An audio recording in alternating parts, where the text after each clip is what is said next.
Most brokers spend their entire marketing budget buying brand new leads, while hundreds of investor leads they already paid for sit completely dead in the CRM. It's the most expensive mistake in this business, and almost everyone makes it. So today I'm giving you the entire database reactivation playbook. By the end of this, you'll know exactly how to turn a cold, forgotten list into your cheapest funded deals this quarter, using AI to do the heavy lifting, and doing it in about 30 minutes a week. Let's get into it. First, let's talk about why your database is worth more than your ad account. When you buy a fresh lead, you're paying to earn trust from zero. That person doesn't know you, doesn't know if you can close, and is probably talking to 3 other lenders. But a lead already in your database has raised their hand before. They inquired, they got quoted, maybe you even talked. The relationship isn't at zero, it's just gone quiet. Reactivating that is a fraction of the cost of buying a stranger. And it converts faster because the hardest part, getting their attention the first time, is already done. Your database is a paid-off asset. Most brokers treat it like a graveyard. Step 1 is simple. Pull everyone. Open your CRM, your spreadsheets, your email, wherever your investor leads have piled up, and export all of them. I want 3 groups in particular. The numbers, meaning anyone you quoted and lost, especially the ones you lost on rate. The quiets, meaning people who inquired, maybe went a few rounds with you, and then just stopped replying. And the closed, meaning past borrowers who funded a deal with you and then fell off your radar. Don't filter yet. Don't judge which ones are worth it.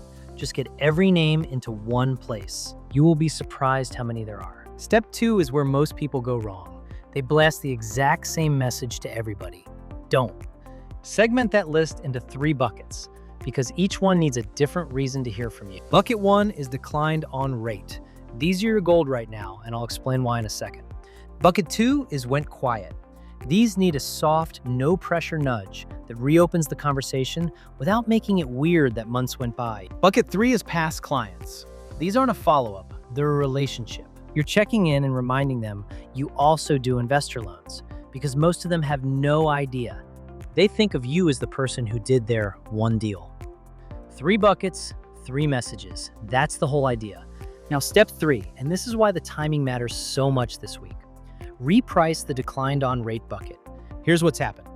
DSCR rates have compressed. The 30-year fixed has come down into the low 6s, and the adjustable options are sitting in the low 5s. Think about what that does to a file you turned down earlier this year. Back in the spring, you might have quoted a rental at 7.5%. The payment was too high, coverage came in under 1.0, and you said no. Same borrower, same property, same rent.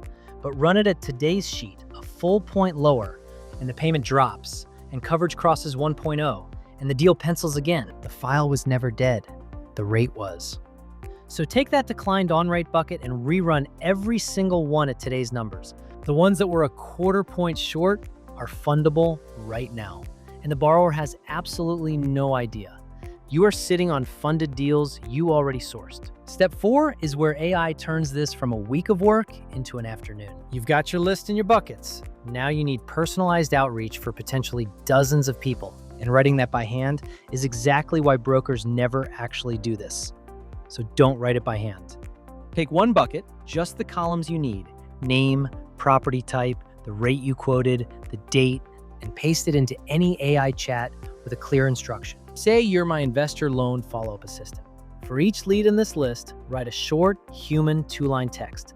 Reference their property type. Mention the DSCR rates have come into the low 6s, and end with 1 easy question they can answer yes to.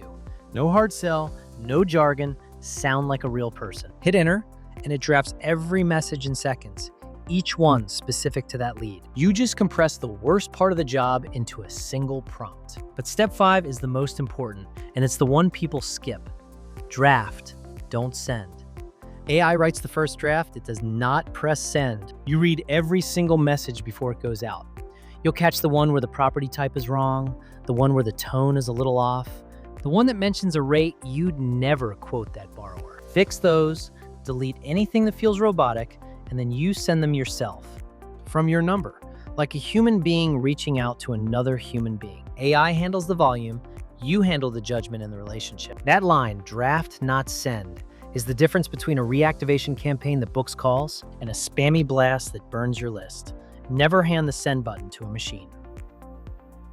And step 6 is what makes this actually work long term. Make it a ritual.